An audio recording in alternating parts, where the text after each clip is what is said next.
अगर आप किसी घोड़े को गधे को इस पोजीशन में देखें और उसका यूरिन भी सुर्ख रंग का कर रहा हो और उसके बाद उसकी स्वेटिंग यानी पसीना भी उसे काफ़ी मसल्स में आ रहा हो और उसके मसल्स लंबर और सैक्रल रीजन से तनाव हो और दर्द महसूस हो हाथ लगाने पर ग्लूटियस के मसल भी, उस जानवर को जो बीमारी है उसका नाम है एक्सर्शनल रैप्डोमाइलिसिस, जिसके मज़ीद कई नाम हैं जिसे मंडे मॉर्निंग डिजीज़ एजोटूरिया भी कहते हैं। रेस्ट वाले दिनों में जानवर को वही राशन दिया जाए जो काम वाले दिनों में दिया जाए तो एजोटूरिया हो जाता है। ड्राट हॉर्सेस ज़्यादातर इससे इफेक्ट होते हैं, यानी वर्किंग वाले हॉर्सेस और रेस हॉर्सेस में ये बहुत कम पाई जाती है।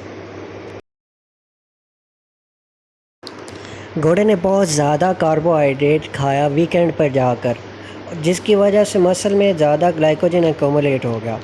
अब ग्लाइकोजन ने जब एक्सरसाइज की तो ग्लाइकोजन यूज़ होना स्टार्ट हो गया, मसल ग्लाइकोजन, और इसने प्रोड्यूस करवाया लैक्टिक एसिड। लैक्टिक एसिड जो है उसका प्रोडक्शन ज़्यादा है और ब्लड वेसल्स के ज़रिए से वो उतना ज़्यादा रिमूवल उसका हो नहीं रहा है, तो लैक्टिक एसिड अकोमुलेशन हो जाती है। जब ये लैक्टिक एसिड अकोमुलेट होता है तो ये टिश्यू की डैमेज करवाता है, मायोपैथी करवाता है, जिससे मज़ीद ब्लड वेसल की कंस्ट्रिक्शन होती है और मज़ीद इसके जो है रिमूवल कम हो जाता है। और सार्कोलैक्टिक एसिड मसल में जब वो होता है तो वो स्वेलिंग करवा देता है और हार्डनिंग करवा देता है मसल्स की। लोकल हाइपोक्सिया हो जाती है जिससे मज़ीद लैक्टिक एसिड ज़्यादा प्रोड्यूस होता है। थायमिन विटामिन बी का कंपाउंड है कि वेस्ट प्रोडक्ट्स के मेटाबॉलिज्म में इन्वॉल्व होता है। इनकी भी कमी हो जाती है। विटामिन ई और सेलेनियम देने से अच्छा रिजल्ट मिलता है, जबकि पोटाशियम और सोडियम की डेफिशिएंसी से जो है ना क्रोनिक एक्वायरिन रैप्डोमाइलिसिस में पाई जाती है। एक्सरसाइज के दौरान ज़्यादा ग्लाइकोजन जो है मसल को जाती है और जो मेटाबोलाइज हो जाती है सार्कोलैक्टिक। अब लैक्टिक एसिड की अकोमुलेशन जो है वो क्या की डीजनरेशन और मायोग्लोबिन की उनसे रिलीज़, और मायोग्लोबिन होती है मसल की हीमोग्लोबिन। और मसल क्यों स्वेल होते हैं? वो इसलिए स्वेल होते हैं कि लैक्टिक एसिड पानी को अपने साथ मिला लेता है। इसके सीवियर केसेस में टेम्परेचर जो है 105 डिग्री तक पहुंच जाता है। नॉर्मल टेम्परेचर 99 से 101 डिग्री फ़ारेनहाइट तक होता है। तो इस पर जो है दूसरा डॉग सिटिंग पोजीशन में बैठ जाता है, यानी वो चलने फिरने बिल्कुल रजामंद नहीं होता है, और उसके बाद इसके मसल में बहुत ज़्यादा कड़ाव आ जाता है। यूरिन भी रेड होता है।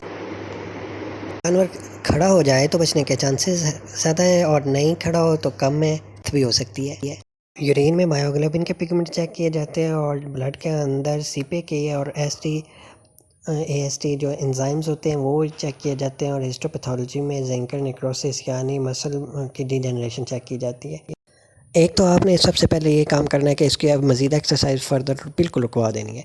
दूसरा, आपने स्पोर्टिव ट्रीटमेंट में आपने इसको सबसे पहले इसको मसाज करवाना है, इसकी मालिश करवानी है। उसके बाद जो है आपने इसके 1 लीटर 1% सोडियम बाइकार्बोनेट का सोल्यूशन जो देना है, जो कि वो ब्लड की एसिडोसिस के लिए और यूरिन की अल्कलाइजेशन करवा देगा और एसिडोसिस ब्लड की ख़त्म करवा देगा। और तीसरी चीज़ जो आपने करनी है वो लार्ज अमाउंट में आपने इसे आईवी फ्लूइड्स और इलेक्ट्रोलाइट्स देने हैं, ताकि इसके ज़्यादा यूरिन आए और इसकी जो ब्लॉकेज है वो रेनल ट्यूबवेल की बिल्कुल ना हो और यूरीमिया ना हो सके। इंट्रामस्कुलर क्लोराहाइड्रेट के घोड़ा अपने आप को सेल्फ इंजरी ना करवाए, खुद ही उठने की कोशिश अगर कर रहा हो तो। एसिडेट करने के लिए जो मेन चीज़ आपने देनी है वो आपने 0.5 ग्राम इनको थायमीन HCl देना है, तो कि लैक्टिक एसिड की मेटाबॉलिज्म करवाएगी।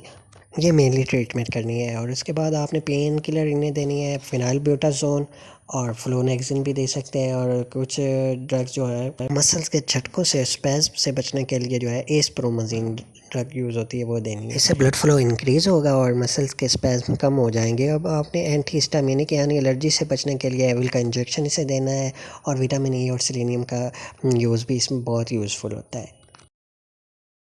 कंट्रोल में सबसे पहले आपने उसकी एक्सरसाइज जो है वो ग्रेजुअली, पहले लाइट एक्सरसाइज थोड़ी थोड़ी सी, फिर थोड़ी देर बाद उसकी एक्सरसाइज ज़्यादा करनी है। पहले दिन उससे बहुत ज़्यादा काम आपने नहीं ले लेना है, थोड़ा थोड़ा करके।